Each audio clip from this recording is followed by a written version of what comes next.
नमस्कार दोस्तों, मैं जरंगा सिंह न्यू जॉइन स्टडी में आपका स्वागत है। आज हम एक ऐसे चैप्टर की बात करते हैं जो परीक्षा में बहुत बार पूछा गया है। फोर्सफुलनेस ऑफ आर्गूमेंट मतलब प्रभावी तर्क। ऐसे प्रश्न को हल करने में बहुत ही आनंद आता है।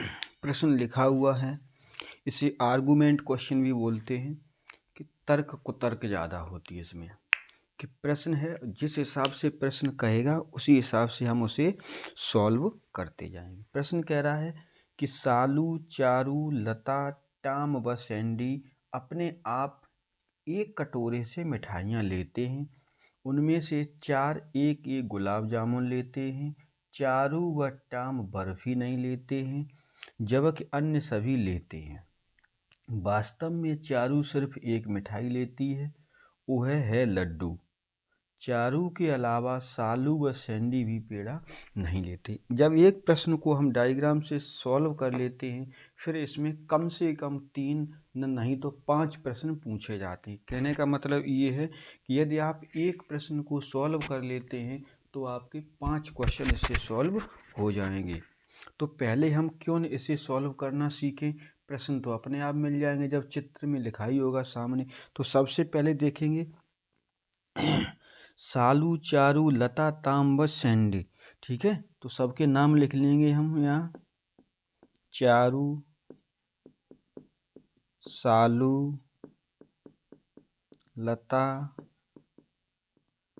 टाम, सैंडी। सबके जब मैंने नाम लिख लिए तो इस हिसाब से हम उसे बना लेंगे। जब सबके नाम लिख लिए इस तरह से कर लीजिए। अब प्रश्न जिस हिसाब से कहेगा उसे हम करेंगे। एक एक मिठाइयाँ लेते हैं, उनमें से चार एक एक गुलाब जामुन लेते हैं। क्या कह रहा है, उनमें से चार गुलाब जामुन लेते हैं। अब नाम तो नहीं खुला है, अब 1 2 3 4 नाम 5 हैं और 4 गुलाब जामुन लेते हैं। तो सबसे पहले हम ये देखेंगे कि गुलाब जामुन कौन नहीं लेता है। तो जो गुलाब जामुन एक नहीं लेगा तो बाकी के 4 ले लेंगे। चारू व टाम बर्फी नहीं लेते हैं। अब चारू और टाम बर्फी नहीं लेते हैं, जबकि अन्य सभी लेते हैं। तो प्रश्न यही समझ में आ रहा है कि चारू और टाम को छोड़ दो, इसको चारू को छोड़ दो, इसको और टाम को छोड़ दो, बाकी के क्या ले लेंगे, बर्फी ले लेंगे। ठीक है, चारू और टाम को छोड़ के ये आपका हो गया बर्फी, बर्फी, बर्फी। इन्होंने 3 ने आपकी बर्फी ले ली और यहाँ भी बर्फी हो गई। फिलहाल क्या कहा है, चारू व टाम, सॉरी चारू को कहाँ देनी है बर्फी, चारू व टाम बर्फी नहीं लेते। देखो इन्होंने बर्फी नहीं ली है, जबकि अन्य सभी लेते हैं, जबकि अन्य सभी लेते हैं। वास्तव में चारू सिर्फ एक मिठाई लेती है, वह है लड्डू। तो चारू क्या लेती है, लड्डू। तो चारू का तो काम खत्म हो गया, क्यों, उसकी ने तो एक ही मिठाई लेती है। तो चारू का क्या हो गया, खत्म। चारू के अलावा सालू व सैंडी भी पेड़ा नहीं लेते हैं। चारू भी नहीं लेती है, सालू व सैंडी। अब सालू पेड़ा नहीं लेगी और सैंडी नहीं लेगी, तो ये पेड़ा लेगी और ये भी पेड़ा लेगी। पेड़ा ले लिया, जब इसने भी पेड़ा ले लिया और इसने भी पेड़ा ले लिया। अब आप देखेंगे प्रश्न ने सबसे पहले कहा था उनमें से चार एक एक गुलाब जामुन लेते हैं। अब चार एक एक गुलाब जामुन लेते हैं और प्रश्न ने नीचे कहा है कि चारू केवल एक मिठाई लेती है। चारू कितनी मिठाई लेती है, वास्तव में चारू केवल एक मिठाई लेती है। तो चारू ने तो अपना लड्डू ले लिया, तो अब ये सब क्या लेंगे, गुलाब जामुन। ये क्या लेंगे, गुलाब जामुन। सबने ले लिया कि गुलाब जामुन। सवाल को हमें खुद बनाना पड़ता है, इसको आंसर में खुद बनाना पड़ता है।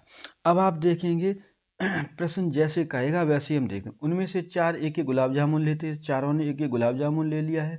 चारू व टाम बर्फी नहीं लेते हैं, तो न तो चारू ने बर्फी ली है न टाम ने बर्फी ली है, जबकि अन्य सभी लेते हैं। देखो बर्फी बर्फी बर्फी सबने ली है। वास्तव में चारू सिर्फ एक मिठाई लेती है, चारू ने एक मिठाई ली, वह है लड्डू।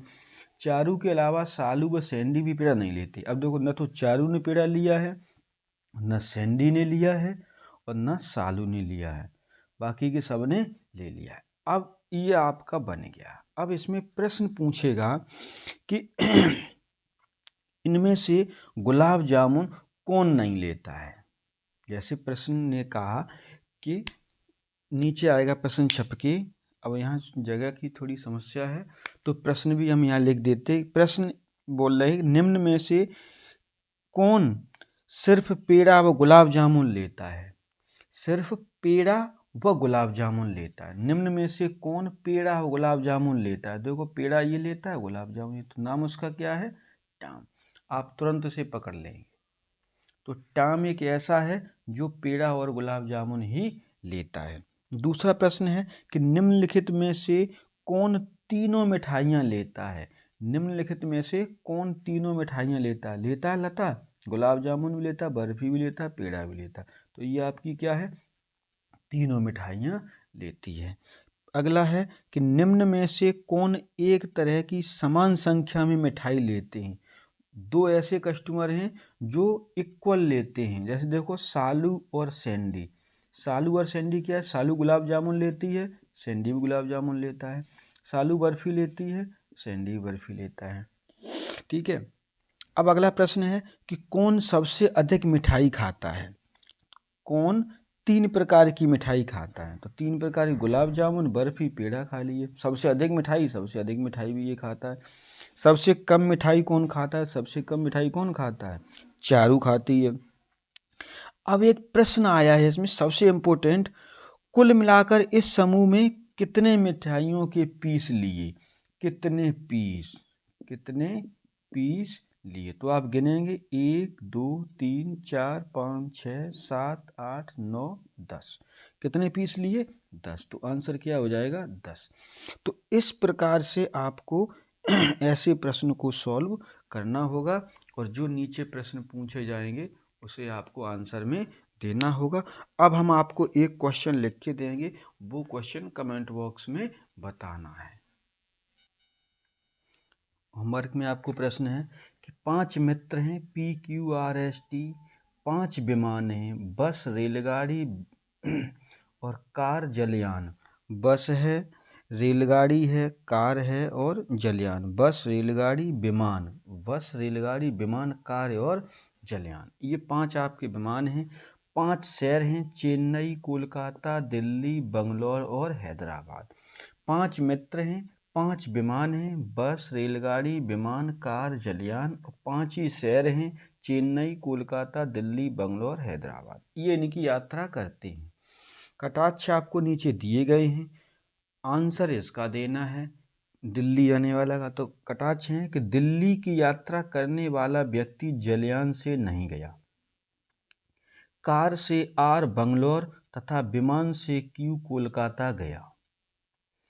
एस ने जलयान से तथा टी ने रेलगाड़ी से यात्रा की। दिल्ली और चेन्नई मुंबई से बस द्वारा नहीं जुड़े हैं। इन चारों को समझने के बाद आपको डायग्राम बनाना है। उसके बाद इस प्रश्न का आंसर देना है कि दिल्ली जाने वाला व्यक्ति कौन है, कि दिल्ली जो जा रहा है वो कौन है और किस साधन से गया है। तो इसका आंसर हमें जल्दी कमेंट बॉक्स में दें। धन्यवाद।